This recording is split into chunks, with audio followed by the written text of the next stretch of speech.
I had very little contact with agriculture. However, just like most people, there is agriculture in my family history.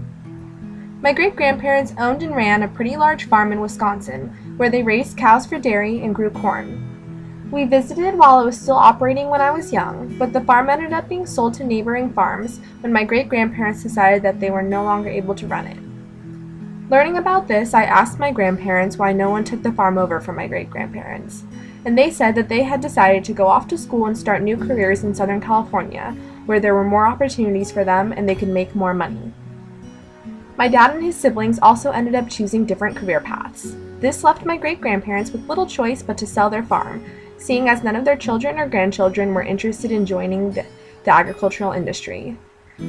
I am the first person in my family to return to this industry, and this got me thinking about how my family and I ended up becoming so disconnected from agriculture.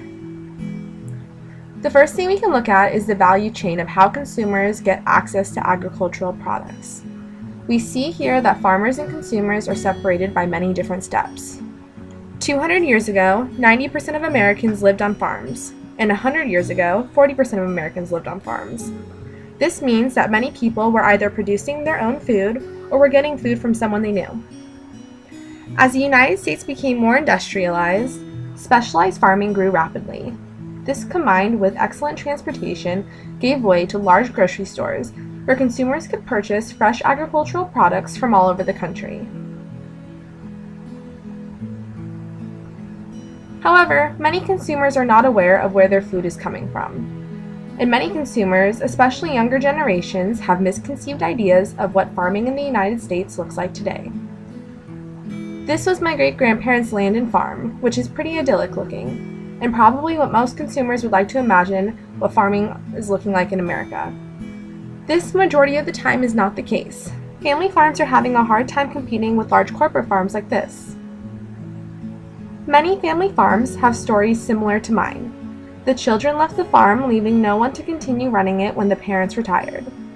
This can be due to a number of things, such as limited growth opportunities and little financial incentives to stay. 73% of farmers report that they do not plan on retiring or only plan on partially retiring in their lifetime. All of this adds to the barriers to entry for new farmers who want to enter the agricultural market. For new farmers, these barriers can make it difficult to enter the ag industry. Land prices have risen $1,800 since 2002, and large-scale farms are making it hard for beginning farmers to gain any market share. In order to help new farmers make it in the ag industry, the USDA Farm Service Agency offers a beginning farmers and ranchers loan. This is for any new farmer or rancher who are within the first 10 years of operation. This can help new farmers become competitive in the marketplace.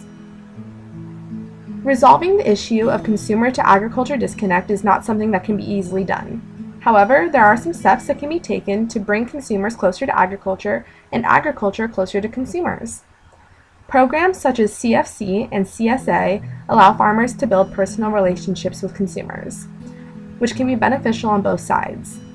Farmers markets are another great way for consumers to meet the farmers who are growing the food they are eating and build relationships with them. I believe that working together with consumers on projects like CFC and CSA would be a great way to decrease the gap between consumers and agriculture, and it can even be a way to help new farmers become more competitive in today's markets.